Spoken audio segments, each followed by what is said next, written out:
Good evening. Welcome to Georgetown and the McCourt School of Public Policy.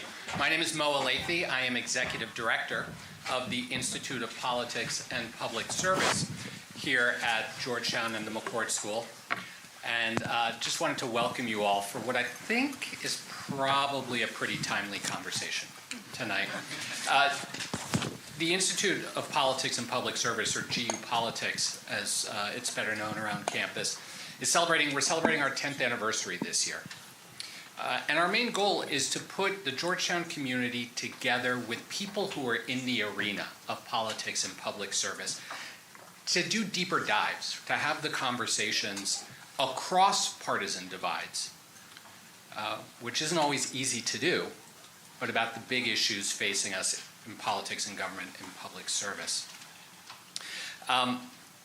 As part of our efforts, a little over a year ago, we entered into a formal partnership with the Brunswick Group, one of the leading global public affairs firms out there, to do a series of events, of 5 events over the course of the past year and change.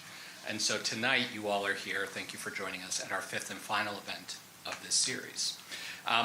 I'm going to bring up my good friend, Kate Bedingfeld, who I know from years and years of working in politics, but who's now with Brunswick Group, to say a couple of words. Kate? Thanks, Bob.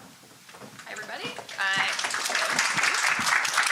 I am Kate Bedingfeld. I'm a partner in the DC office of Brunswick here, and I won't spend too much time repeating a lot of what Mo just said, which is Brunswick has been thrilled to partner with the Institute on this speaker series. The aim here is to really bring together current and future leaders in business and in policy to talk about the issues that are critical, that matter. And tonight we obviously have maybe the most relevant policy issue that could be at the forefront teed up for discussion. So we're looking forward to the perspective tonight. We've been thrilled, again, to partner with Georgetown on such an interesting and compelling series. And we hope you enjoyed the discussion tonight. And I'll turn it back over to Mo. Thanks. I want special shout out to the staffs, both at GU Politics and Brunswick, that helped put this together, helped put the series together. An extra special shout out to, I don't see her, she's somewhere around here, Patty Solis-Doyle, right here, who not only was the brainchild of this series, but she also, and works as a partner at Brunswick, but also is on the GU Politics Advisory Board. We're done. I'm going to bring up Shannon DeFranza, a first-year Masters of Public Policy student here at the McCourt School, who will introduce our speakers.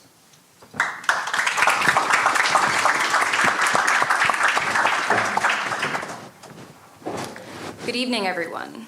My name is Shannon DeFranza, and I'm a first-year Masters of Public Policy student here at the McCourt School of Public Policy.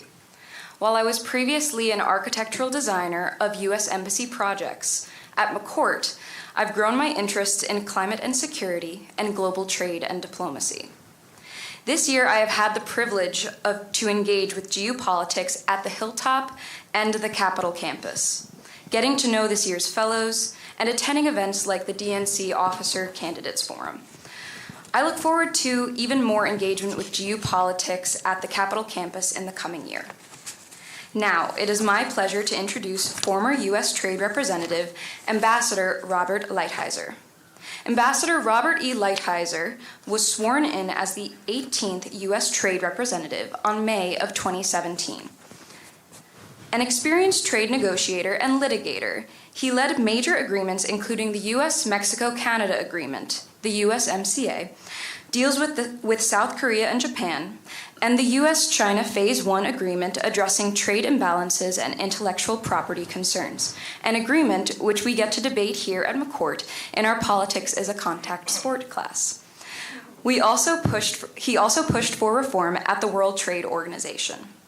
Ambassador Lighthizer was a longtime partner at an international law firm and served as Deputy U.S. Trade Representative under President Reagan, negotiating key trade deals and serving as Vice Chairman of the Overseas Private Investment Corporation.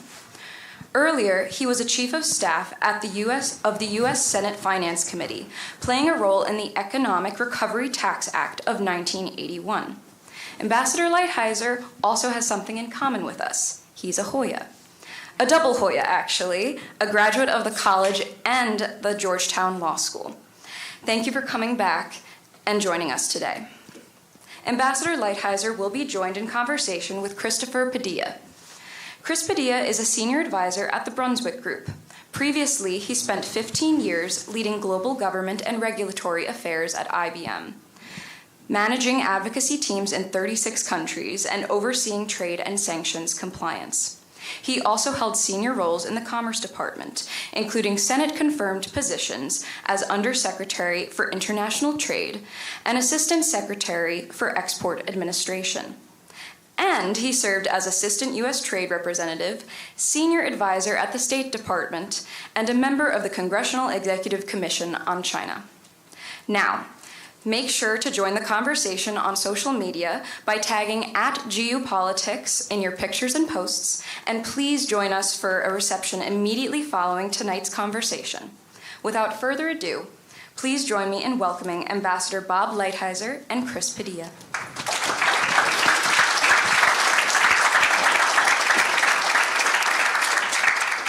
Well, Shannon, thank you very much for that very warm introduction. Mo, thank you for hosting us here at Georgetown. It's an honor to be here. Ambassador Robert Lighthizer is a legend in the trade community. He has been working on trade for most of his career. I have been working on trade for much of my career, not quite as long as his. And as I said to someone last night, trade is really cool now. Everyone's talking about it. It's front page news. My kids know what tariffs are. So after many, many years of toiling in the trade field, we now are talking about something that's on everyone's mind. So for all of you students, study international trade. It's really cool and, great career prospects. So, Ambassador, thanks for joining us.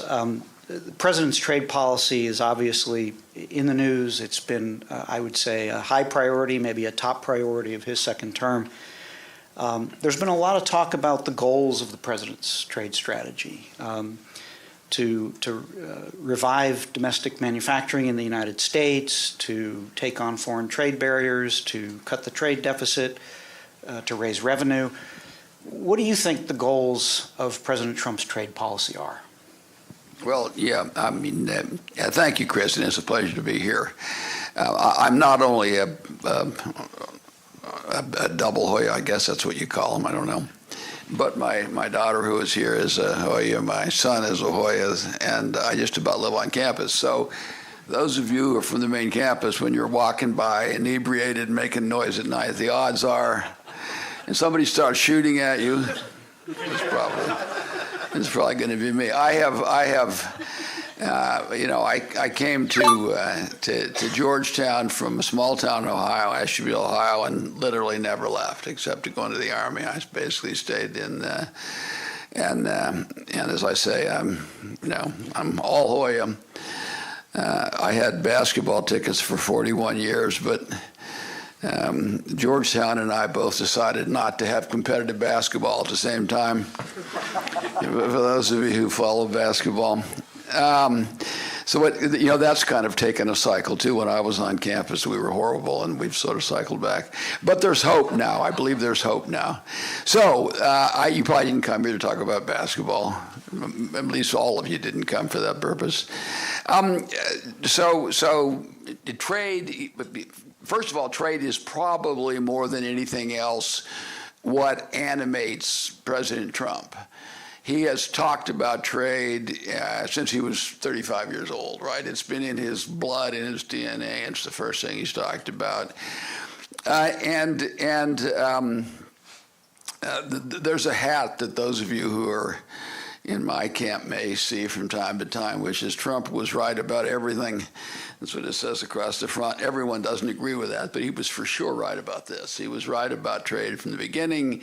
He blew the whistle, and because we didn't listen to him for all those years, and when I say him, it's not like he was the only person doing it, right? There was a whole group of labor Democrats who have the same view. Obviously, I had the same view, but because that view didn't predominate, there's a lot of people that have much worse lives in America, and the country is worse because of it. So before we talk about sort of what we should do, let's talk about what's the problem. Because if there's, can you all see down there? You kind of got the cheap seats. You didn't really realize that, did you? Yeah, well, Mo, I mean, you can see me anytime you want, but these people are trying to say, what the hell does this guy look like? So none of this makes any sense unless you believe there's a problem. So let's just spend a minute on, is there a problem, all right? Here's like the 4 points that I like to make. One, trade is supposed to be you export in order to import, and you get the benefit of trade. And you make what you make best, and I make what you make second best. Not what I make best, but what you make second best, and we exchange and we both do better off. That's how it's supposed to work. It hasn't worked that way in recent years. What's happened in recent years is countries have developed industrial policy, the purpose of which is not to make the lives of their citizens better, but to make themselves richer. Usually that means their elites better off, and to accumulate wealth and technology. All right, that's what has happened. The evidence of that is that you see a country like China running a $1 trillion trade surplus and doing numbers similar to that for decades. And you see a country like the United States running a $1 trillion deficit, and you see that happening for decades. If you follow what's supposed to happen in economics, that's not what's supposed to happen. You can run a surplus, and you can run a surplus with this country and a deficit over here, and you can run a surplus this year and a deficit next, but you're not supposed to be on one side or the other in huge numbers for decades. And that happens because of industrial policy. It's not unlike what people did in the 19th century, these empires. It's a similar kind of phenomenon. So you say to yourself, now an economist, I hope there's an economist here because I have to at least always, none of you are studying economics really, are you? Maybe as a minor, but never as a, because you don't get good information in that class. So an economist would say, well, the deficit doesn't really matter, it's just the other side of the capital account. But what they are missing is that you are trading the ownership in your country for current consumption because of somebody else's industrial policy, and it's stupid. So you say to yourself, how much underwater are we? How much have we given up the wealth of our country and the future income of all of that wealth to other people because of their industrial policy? And there's a data point called the net investment position of a country, all right? How much every American owns overseas and how much everyone else owns here, right? It's a data point that's kept. That number right now is a negative $26.2 trillion. So we are poorer by $26.2 trillion because of other people's, I would say, unfair policies. So your ask of how bad has that gotten? Warren Buffett wrote an article, which I recommend whenever I speak. If you just Google Warren Buffett Squanderville, and you'll get, it's kind of his version of this. He wrote it in 2003, and at that time, when he's raising the alarm about this huge problem, the net investment position in the United States is a negative $2 trillion. So it's gotten $24 trillion worse in the last 20 years. So it's a catastrophe. So that's the first data point. The second, this policy, this trade policy, has resulted in slower economic growth. So what I talk about the 90s as us having the kind of trifecta of stupid, right? We do NAFTA, we do the WTO, and then we give China most favored nation treatment. Like, what? It's insanity.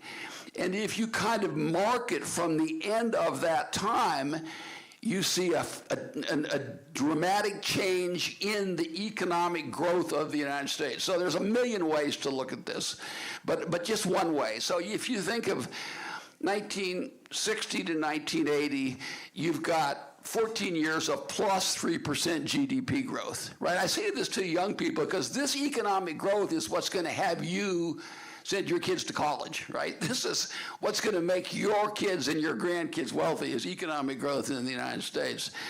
So you have 14 years. You take the next 20-year period, 80 to 2000, you have 14 years of plus 3% GDP growth, all right? You take the period from 2000 to now, you have 3 such years, one of which was COVID, which doesn't count. So you have 2 years and none in the last 19 years. So we've also seen slower economic growth. So that's the second point. The third thing we've seen is a loss in American leadership and innovation. And this is important. There's a lot of ways to look at it. You all know that we invented the personal computer. We don't make any of them here. The few that we make with foreign parts. We invented the semiconductor. We make 18% of them. We invented the solar panel. We don't make any of them. You know, we're one of the developers of nuclear power. We don't do any. I mean, I could go on and on and on and on and on. And there's all kinds of examples of that. You can put that down. I'll keep track of the time. All right, but I appreciate that. So we're losing innovation. One way to think about it, there's this Australian Strategic Policy Institute keeps track of what they call critical technologies. The United States is behind China in 57 of the 64. It's like shocking to you because you think of yourself, man, we're leading all. Well, we're not. If you go back 15 years, we were behind in 3. And that's what's happened over this period of this. And then the final thing, which I want to emphasize, because it's really important, and to me the most significant negative effect of this bad policy is that we've seen the effects on our workers getting worse and worse and worse. So 2/3 of American workforce, for example, have only a high school education. Those people haven't had a raise of any significance in 20 years. We've lost jobs, good paying jobs for that group. We've lost jobs, we've lost wage increases, and we have even seen this group live shorter lives. They live now 8 years shorter lives than we do. If you go through their communities, you can see they're decimated, and they haven't come back. So the worst part of this whole thing is the effect it's had on our workers. We're becoming a country where, for the first time in American history, the top 1% has more wealth than the middle 60%. 97% of our wealth is in the top half of our population. That is bad. It's a bad distribution of wealth. And you see these imbalances leading to bad distributions of wealth everywhere, not just in the deficit countries, but also really in the surplus countries. So that's a long explanation, but it's important for everyone to say, we have to do something if we want the kind of results that every one of you think are kind of normal American results, right? This is what you think. This is what your parents taught you, right? In 2000 was the first year in American history, this is the last data point, where children could not expect to be richer than or live longer than their parents. I mean, it's kind of a shocking fact. And the only reason for this is not trade policy, but trade policy is a big one. So what do we have to do? We have to get the trade deficits down. We need an industrial policy of our own, although we have to be careful so that we begin to lead more on these technologies. And we need a better distribution of wealth across the board in the country. Thanks, Bob. So with that being the diagnosis of the problem, how do tariffs help to fix it? There's the use of tariffs, for example, the ones that are being applied in steel and aluminum, which seem to be designed, they're global, they're fairly high. They seem to be designed to encourage more domestic production of steel in the United States. Then there's these other tariffs, the reciprocal tariffs, which are on every country, including fairly small countries that may or may not have industrial policies. And then there's talk of raising revenue from tariffs. So if you've diagnosed the problem correctly, what's the right application of trade policy to try to fix it?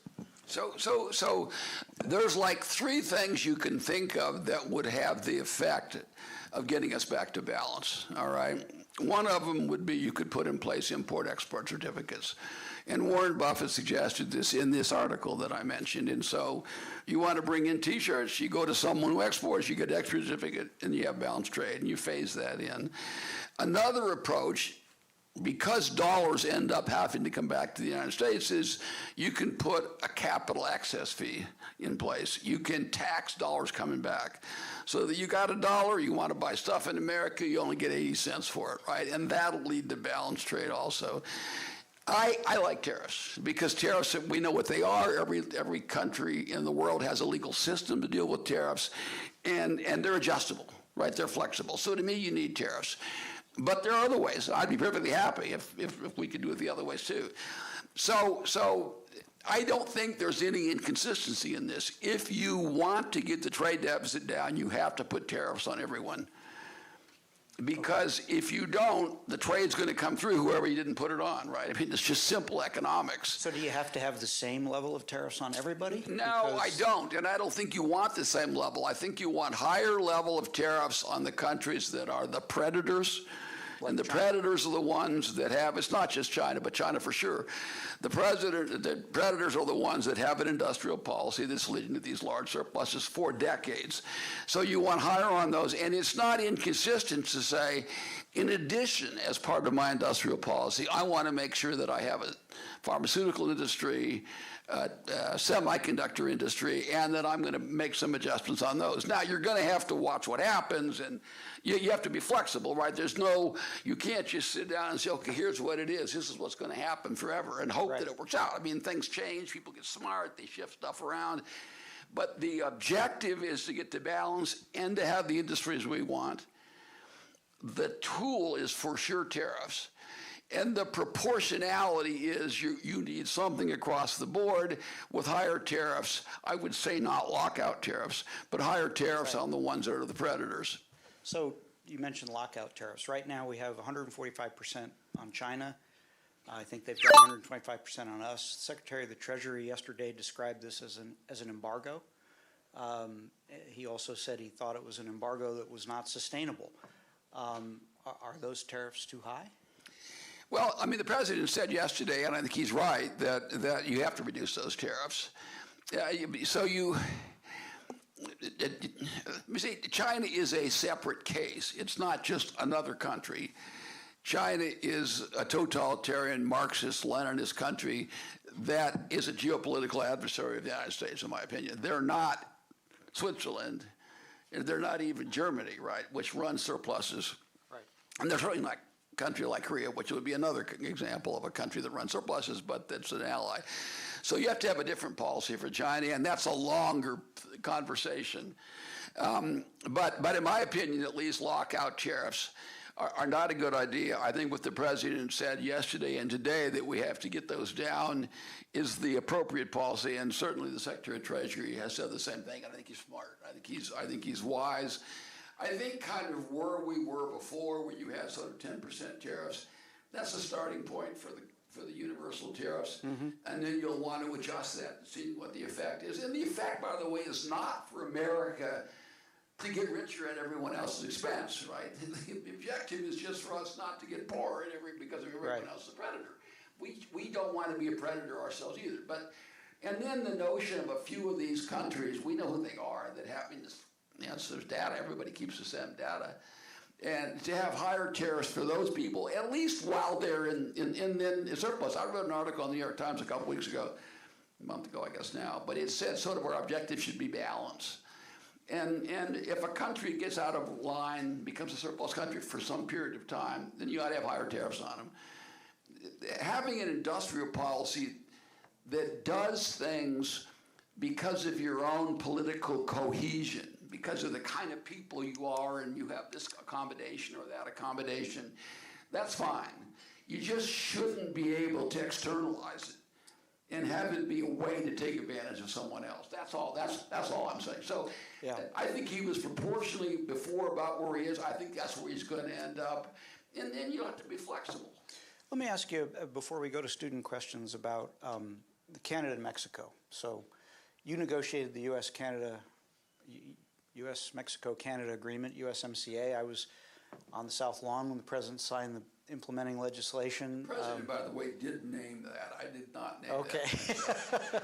President Some himself, people call it USMCA. I did most of the work, but when it came to the name, he was. Okay. Yeah. And by the way, Well, it passed with the Mexico, largest. They don't call it that. Yeah, they have They different have their own names. name for it. Well, Different that's names. fine. What do I care? Well, it passed with the largest bipartisan majority of any trade agreement in more than a generation. The president called it the greatest trade agreement ever. But right now, we're in this sort of holding pattern where there's been proposal for 25% tariffs, which effectively nullify the USMCA. What do you think should happen with the USMCA? You negotiated that agreement. It was a strong agreement. A lot of companies It was invested genius. based on it. It was pure genius. I'm not gonna. There's a lot of car companies that gonna- built plants based on that agreement. I'm not going to mislead anyone. It was just pure genius. So we have to think back. So there's a couple things you got to think about here. One is this fentanyl crisis and the national security issue. Now, I believe that it is inarguable that if you have a national security crisis, you should use all the tools you can, including economic tools, right? I mean, anybody who argues the opposite of that is just somebody you don't want to spend time talking to. So then the question is fentanyl of that nature, my view is it is, but you could argue that. I think 100,000 people are killed from a product all coming from China through a bunch of gangs in Mexico is a national security issue. So the president said, I got to do something about this. Now you could say, well, why don't you wait? And then you say, okay, fine, look at these 25,000 mothers whose kids died and say, well, yeah, sorry, I kind of had other things ahead, so your kid died. You can't do that. So the president took a bold action. And as a result of that bold action, both Canada and Mexico have taken major steps. Now, we all know the problem is 1,000,000 times more a Mexican problem than a Canadian problem, but it is in part a Canadian problem. And I would say doing something on fentanyl like this to save those lives, if it saves 10,000 lives, it was worth whatever little problem somebody had on the economic side, in my judgment. So you have that. Then the other kind of, so now we set aside national security. Now we're thinking about the agreement itself. The agreement was always time limited. I put a sunset. I took an enormous amount of heat for it. But I can remember telling my Canadian counterpart, I said, don't be too critical of my idea of a sunset, because at some point before you die, you're going to say it was your idea, and you don't want to have it all written around that you took the opposite view.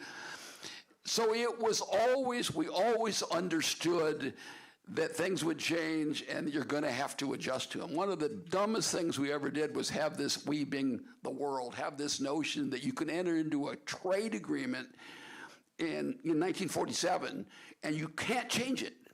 Like what? Right? No, you're stuck forever. Like what? Smartphones. Like smartphones didn't even have dumb phones when the thing started. So we always knew it was going to change. I personally think we have a fine relationship, trade relationship with Canada, and I think the trade relationship with Mexico is fraught, and largely because of investment from China. Yeah, okay. And that's something we always knew we were going to have to deal with. And we put some stuff in there, but you couldn't deal with it then because you didn't know how it was going to develop over the course of the next years. So that's going to have to come to head. And I believe that it is in the interest of the Mexicans as well as the United States to come to grips with this threat, which is tens of billions of dollars of influence from China into a country that already has governance issues of their own. So from my point of view, anyone who said, well, Lighthizer, you negotiated this great agreement, you should never change it. I said, my whole idea was that, of course, it was going to evolve. It was going to have to change. It's the nature of economy. People get smart. New products are are invented, and you've got to be realistic. So I'm not troubled at all by the fact that we're going to go through this process. Okay. Well, terrific. Let me now turn to questions from the audience, if there are any. If not, I have a long list, but... I have questions myself. I'm I prepared wanna- to I wanna answer without the encourage- question being I asked. want to encourage questions from the audience. I think we have folks with microphones, and here's a question from this gentleman right here. And just tell us your name and where you're from. Sure. Yeah. My name's Tim Cook. I'm an alumni of a Georgetown program in 2020. My family's from Michigan, so thank you so much, Ambassador Lighthizer. Trade is a topic that has been on my mind a lot recently, and especially something near and dear to my heart, capital goods, and this idea of goods that can make more goods that kind of recursively add to the productive forces of your economy. I'm curious, as far as you conceptualize industrial policy, do you think that there is a way, imagine you work with a populist administration and they said, we don't want to raise too much on the price of consumer goods, but capital goods are maybe a way to kind of have a force multiplier in terms of investment capacity. Do you think that distinguishing between capital goods and consumer goods in a tariff regimen is an important way to ensure that the burden of tariffs doesn't fall on very poor people who have a high propensity to buy consumer goods? So with the first three quarters of your question, I thought you were in favor of capital goods. Now it sounds like you're in favor of consumer goods. I'm in favor of being easier for people while at the same time building up industrial capacity. But so you've basically taken both sides of the argument. And so I found in my experience that when you take both sides of an argument, you're almost never wrong. The problem is you're never right either. So the one question is, will tariffs increase the price of consumer goods, right? That's a question, and we can talk about that question. The other is, should you give some favor to capital goods? In my judgment, once again, this is something that I actually think I'm always right, but I pretend like I don't always think I'm always right. I have that in common with everyone else in the room, by the way. Everyone else says, you're all sitting there thinking I'm the same way. So I think you need overall tariffs to get the trade deficit down and these other good outcomes for the people that I care about. And I personally, I don't want consumer prices to go, but if you said, here's your trade-off, Bob, a guy with a high school degree is unemployed, can't raise his kids, he's taken fentanyl, but he's got 3 effing television sets that are 80 inches wide. Okay, that's one option. The other option is he's only got 1 television set, he's employed, he's raising his kids, he's got a happy family, and they go to church in the Little League. Yeah, I'm going to go with the second, right? That's just how I think about things like that. So consumption for me is not the most important thing by far. And anyone in this room who thinks Americans underconsume, spend 5 seconds, right? That's not a problem. We have a lot of problems. Underconsumption is not one. Now, on this question of capital goods, within the context of an industrial policy, I kind of agree with you. So, and I would have a broader definition than some people, right? I mean, for sure, things like chips are special, right? It's not a capital good, but AI, right, is special. I think you need things like steel and aluminum. I basically do. You could probably find things within your definition of capital goods that I would say I wouldn't give particularly special attention to, right? But there are a few things that we all know we need. We have to lead on, and so I think that's an important part of industrial policy. Maybe I can build on Tim's question. Did you agree with me on that, by the way? See, if you're on, we were both on both sides of the issue. There you go. And in the final analysis, we came together. You did. But thank you for the question. Let me ask, though, in the first term when you imposed tariffs on China as part of the work toward getting to the Phase 1 agreement, the tariffs that were imposed and took effect were largely not on consumer goods. I mean, famously, Smartphones and tablets and laptops were excluded. Some apparel and footwear were not as affected. Most of the tariffs were on intermediate goods. And You sound like those, somebody who buys Nikes. You don't really have expensive $150 Nikes. Well, but the point is, I mean, I guess my question is, was that on purpose? Was the goal in the first term to try to target the tariffs so they wouldn't hit consumers as much as they would hit intermediate goods? Because in the second term, everything is hit. So in the first place, the problem diagnosis was the same in both cases, right? Then and now, and the tool was the same thing. But when you say what you did in the first term, you got to remember we were then and not now, and we've moved Overton's window, right? It's moved our way, so you can do more now than you could have done then. There's a great quote that at least I first saw it, some French guy, that I first saw it in Dean Acheson's book called President at the Creation, which I'm sure Mo has read. If he hasn't, I'd be shocked. Yeah, and I've read it once, but it's like Dean Acheson and kind of like how they set up the order.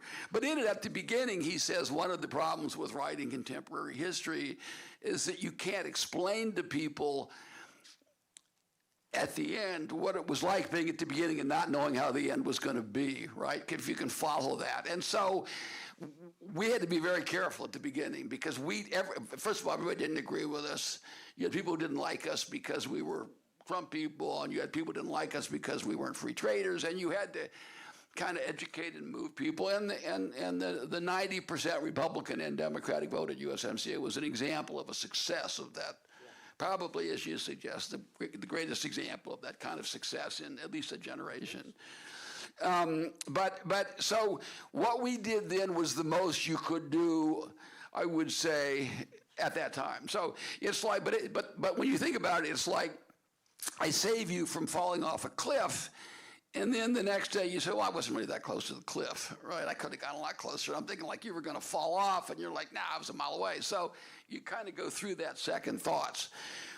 What we did is we used the tools we had to move the dialogue as far as we could. So when we started off with 50 billion, and then the Chinese responded, and then we got to whatever, 370 billion, we started off the first 50 were like technology and not consumer goods. Right. So for sure what you're saying was part of our calculation. But there was this overlap, to kind of what Tim was saying, there was this overlap between wanting to take care of certain things because they were important. For example, in that first 50 billion were cars. Right? We weren't bringing any cars in. We probably saved thousands and thousands of American jobs by putting cars in there, in that first group of things. And it didn't have any effect on consumers because they weren't shipping any cars down the road. They weren't going to ship them either because of that. So we did try to do something that would minimize the negative consequences for consumers. But we did it because we were in an environment where there was not general acceptance of our view. Now you have general acceptance. I think you've moved much further. You can take on more of the problem. So is your view that there is now more public support for the kinds of tariffs? Well, I don't think there's any question. If you ask people now, if you say like in the last 2 weeks, but I mean, forget that for a second. If you go back like to the time of the election and ask people the question, would you pay a little bit more to have other people work and have a happy life? It's an 80-20 or an 85-15 number. I mean, you look at the people on the other side and you think, wow, man, you really are kind of a sad person.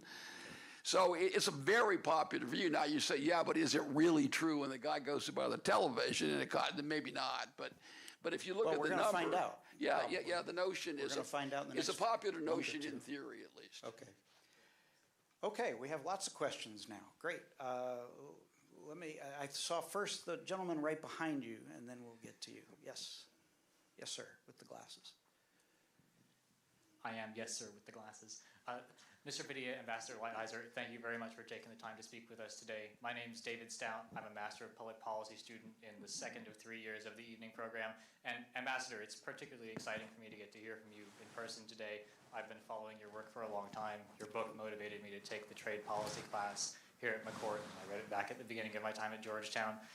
My question is, since tariffs and trade policy came back into vogue, so to speak, especially at the beginning of this administration, we've heard several different competing objectives, I say competing, several different objectives mooted by members of the administration and by people in the public discourse for tariffs. There's the one that you elucidated very vividly for us of countering some of the malign effects of globalization, bringing good jobs back to U.S. shores. But there are also, it's also been stated that tariffs could be an instrument to raise significant amounts of federal revenue to offset income tax cuts and also to extract concessions from foreign trading partners on their policies. My question is, do you think that these objectives, some might call them competing objectives, can be balanced, not to mention limiting price shocks to American consumers? And if you think they can be balanced, what should policymakers consider when balancing them in order to achieve positive results in all those separate areas? So that's a really good question. I guess I don't see, I see them more as kind of consistent, but my objective is what I said. Now, revenue enhancement is a positive outcome, but it's one of those things where you, at some point, you don't get any revenue, right? In other words, revenue is kind of is a funny thing. At a 10% tariff, you probably get a lot of revenue. At a 120% tariff or 45% tariff against China, you're not getting any revenue. You know what I mean? So it's kind of a funny thing. But people can say, well, I don't think we should have tariffs to give tax cuts. And I'm sort of, I don't really care. I'm agnostic on that. I think that raising revenue is a positive outcome. I think we need revenue. I think one of the things that I don't focus my life on, but is the fact that we're going in debt at a crazy rate, and we have been for my entire life, and at some point, somebody's got to pay for that. So that, you know what I mean? So that troubles me, but it's not what I fight about, because if you fight about everything all the time, you don't get anything done, right? So to me, revenue is just a positive outcome, and I don't care how you spend it. We need revenue, we're in trouble, right? And we need less spending, and we need more revenue, just because everybody knows you can't live like this. In terms of deals, a deal makes sense in some cases and is crazy in others, right? And I'm going to have to assess those deals as the time comes. If you're doing something that leads to balance, that makes it slightly easier for the other country to deal with it. Remember, in most of the cases, the predator country is really benefiting from this, so they're going to have to give up a benefit. But if there's some way that you can have some kind of a geopolitical other advantage, but still move the ball in my direction, then a deal is okay. It doesn't trouble me. If you find yourself where you're basically cutting deals that aren't meeting the objectives that I want, which is reducing deficit, help us in these other areas. If you're doing that, then you've just gone to a lot of trouble for nothing, right? So a deal is something. Whenever I hear the deal, and once again, I probably negotiated more trade deals than anyone alive, right? At least any American alive, and some of them make a lot of sense and some of them don't. And when you sort of analyze it going forward, there's like three things you think about when you're saying a deal. One of these deals makes sense. One of them is, how much does it reduce tariffs, and where do the tariffs end up with that country? And remember, you can't do all this bilaterally. I'm a bilateral guy, but at some point you have to go in. The second thing is what kind of investment are they going to bring in? Because that's something people are going to offer. And then the third thing is, how much more of our stuff are they going to buy compared to how much they sell, right? There's only three things, right? There's nothing else. Everything fits into one of those buckets. And when you analyze a deal, look at it. To me, if you cut a deal where somebody invests a lot, doesn't buy much more, the trade deficit stays more or less where it is, that's not a good deal in my opinion. If they got the tariffs down, right? That's not a good deal. That's like a neutral or a bad deal. And then in that case, I think what you'll find is over a brief period of time, more stuff coming in through that country to the United States, just indirectly. So I want to see all these deals. I want to think about it. To me, it's not that complicated, right? There's only 3 parts to it. And at the end of the day, we have to be in a position where we're moving in the direction of balance and these other objectives. Okay. I thought we had some more questions over here. This gentleman, yep, right there.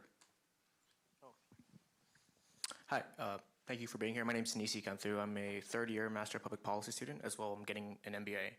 I'm a little bit surprised about, or perhaps a lack of discussion about the softening of the U.S. dollar. I'm kind of seeing Stephen Moran here in the paper he published last November. But I guess to talk about tariffs and perhaps bringing the discussion about the trade balance. Is that a realistic trade-off, perhaps softening the U.S. dollar? Could there be disruption, a cascading effect like in the bond market where you can see yields start to be adversely affected? We would probably lose. Another trade-off would be, imposing sanctions, geopolitical hard power. How much of that is part of the discussion, or how much should it be part of the discussion in regards to the Trump administration's objectives on all this? So that's another really good question.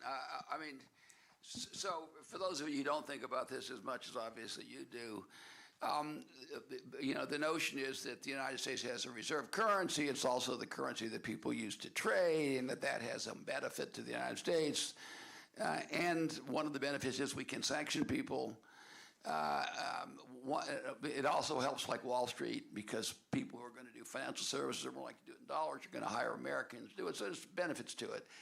There's also costs to it, right, to having a high dollar and having that. And one issue is manufacturing. All your exports are more expensive. All your imports are cheaper. And for me, the notion of sanctions is it's one of those funny things where it seems to me that it hasn't particularly been effective, right? I mean, it's like really effective in theory, but I can't see too many examples of it actually being effective. And there's an interesting book that just came out called Choke Point that goes through all the history of that. And the author, who's very smart, but he draws kind of a different conclusion than I did. I kind of read the book and I said, oh, so sanctions never worked. And well, maybe they do sometimes.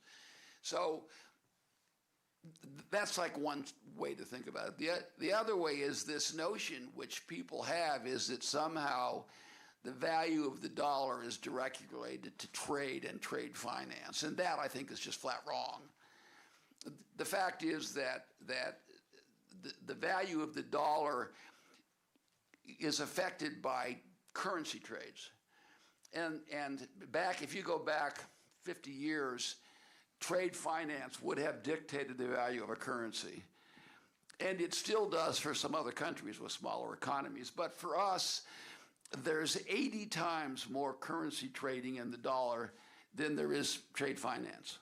So it's 80 to 1. So you could, and if you go back, you can see, there's kind of a disconnect. One doesn't necessarily lead to the other. What's driving the dollar, I would suggest, obviously is long-term views of Americans' economic success, right? But it's also what you think the Fed's going to do, and there's all these other things that are driving the dollar. And the evidence that I give for that is if you bought the thing that we were all taught in school, and which still applies to some countries, just doesn't apply to us, then the notion is as your trade deficit goes up, your currency goes down. And as your trade deficit goes down, you're going to have the opposite effect. The reality is our trade deficit has gone up and our currency has gone up, right? In other words, they're not really, now I'm not saying that the way that we were taught doesn't work in Ecuador or something, but I mean, it's clearly worked for some people. But if you have 80 times more, I don't know what the number is, somebody here probably $5 or $6 trillion a day in currency trades, 85% of which are in dollars, that's driving the value of the currency more than the trade surplus or deficit, right? So to me, they're both important, but I don't see quite the connection that I do. I do agree that if we had a weaker currency, we would have more manufacturing, more exports, and a lot of the good outcomes. But you would have a trade-off if you did, because people on Wall Street and the like would have less of an advantage. Now, you know, we're all better off with both of them being healthy, but to some extent it's a question of where you pick, right? And if you're, you know, raising your family in Michigan, you're probably less concerned about Wall Street having an advantage. You know, if you got your own airplane and you're flying to Palm Beach, then you're probably like, hey, this is kind of cool, right? So, to some extent, you know, where you sit determines where you stand. All right. Well, we have about we have a few more minutes, so let's try to get in as many questions as we can. Yes, yes, ma'am, at the end here. Jen Seiler from USMCA. You know what question I'm going to ask on pharma? So appreciating we're in the middle of a 232 investigation right now on pharmaceuticals. I would love to understand where you think the scope and scale of pharma tariffs may land. So, I mean, this is a whole long discussion that you and I could have on the issue of pharma. We clearly have a problem in pharma, right? I tend to go back to basic principles, and I recommend everyone do that in your own thought process. Just start, right? Do we have a problem? We have a huge problem. We're relying on China and India and other countries. We don't have API in the United States, the active pharmaceutical ingredients. We have strong domestic companies that basically operate as if they weren't domestic companies. Some of it is entirely self-inflicted, like a suicidal kind of a hope because of the way we structure our tax laws to encourage these people. And the worst offenders are pharma, but there are other offenders. But the worst offenders are pharma, where they basically structure their whole business to stick their IP overseas so that they don't have to pay U.S. taxes. And then the outcome of that is that they have their manufacturing over there, and then they're chasing the last dollar. And if that requires them to move stuff to China, then they move stuff to China because the CEO is going to make another dollar on his stock, and he's going to retire next year, and then he's going to be worth $800 million instead of $700 million. So you can see I have a kind of a hostility here. I try to hide it, but I have a kind of a hostility here. So we clearly have to figure out a way to make ourselves less vulnerable in this area, right? This is really, really important, and we all know how vulnerable we are. One way to do it is to use tariffs. Now, tariffs are complicated, right? Because you're going to be making the product more expensive in some cases, at least for some short period of time. But I think in the long run, they're part of the solution. But I also, for me at least, I think you got to change tax policy. It's absurd that we have this tax policy that lets these people not pay taxes. There's all these other incentives, which I think are really bad. And then you have a whole reorganization of how the United States government, this is beyond my area of expertise, but whether the U.S. government reimburses these companies, right? Why is it the United States pays more than everyone else for the same products that are developed in America? It's like, whoa, right? You would think it'd be the opposite, but it's not. So I don't think I said anything you agree with, did I? If I did, maybe. My guess is you probably agree with more than you're allowed to say. Okay. But I think you are going to see tariffs. I think the president is going to come out. He thinks tariffs are a big part of the solution. I agree with him that they're part of the solution, but I think there's a lot more to it than that. Some of it is, as I say, beyond my own expertise. Okay. Let's try to get in a couple more. Yes, sir. I should answer. I should give shorter answers. I never give short answers. All right, I'm going to give short answers. And, you know, Mo may we started a few minutes late, so we might maybe go over just 5 or 10 minutes. Okay.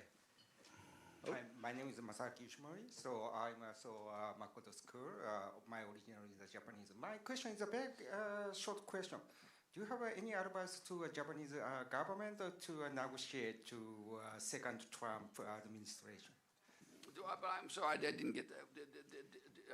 Any advice to the Japanese government to how to negotiate with the second Trump administration? They're pretty smart. First of all, remember when I was there, you had Prime Minister Abe, who was, you know, in my judgment, the best Japanese politician since the war. And the war was a bad time, you'll recall. So I'm a big, big Abe fan, but I think you've generally had sensible people that did the right thing, and they certainly did the right thing the first time, and my guess they will this time too. Japan is one of the predators historically that runs these, has a trade policy that runs surpluses, and did forever.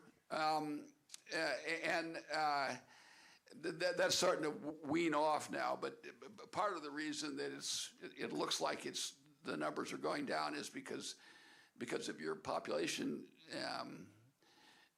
problem or advantage, whatever you want to think of it, your population decline. You're basically exporting stuff through other countries, so you're making the same amount of money, but it just doesn't, it shows up on someone else's books. But you know, my guess is that you'll see Japan do a deal that's a sensible deal. I mean, the Japanese understand what their ultimate interests are, right? I mean, better than most countries that I dealt with, right? They kind of knew you could start fighting about small things and forget about the big things, and everybody has a tendency to do that, right? The Japanese never did that. So I don't know if the Japanese need my advice. I mean, they've got to get their trade surplus down with the United States. They shouldn't have a global surplus. That's kind of taken care of itself. So listen, I've been ignoring him, but he did say end. Yes. I will no longer ignore him. So we will maybe take that as a subtle hint. I'm prepared to get one question that I give a short answer to. Is that All right, can we do one last one? I had actually pointed at this gentleman, and he didn't get a chance to ask his question, so you'll be the last one. This is going to be a short answer. It's going to shock everyone. This will probably be a simple one. My name's Anthony in the college, but I had a chance during the first Trump term to be a news photographer, and before I started school again, so I think I might have actually taken some photos of you once. But so President Trump has a Good very, ones, I'm sure. Yeah, He got his best side. He got his best side. I've never taken a bad With President Trump, he's got a very strong America First policy and agenda. So, and just understanding the tariffs really was his idea to hike up the tariffs for other countries to get manufacturing just internally again and build up America, as opposed to, if I'm hearing you properly, to instead of having other countries come here or we ship our manufacturing overseas, was his idea just to have everything happen here? So no, for sure, President Trump's objective is his kind of view is, I got hired by the Americans, right? The Japanese hired somebody to worry about Japan, and China's got a guy they hired, and he's worried about China, and he's worried about America. And America's gotten the short end of the stick for a long period of time. At least the way I analyze it and the way the president analyzes it. And for sure, his objective, he wants the world to do well, but he wants the United States to do well more than any other part of it. So for sure, that's his objective. He thinks we need manufacturing. He thinks that's an important part of the social fiber of the country, and that'll make the country wealthy again. So for sure, that's his objective. And on that note, please join me in thanking Ambassador Bob Lighthizer.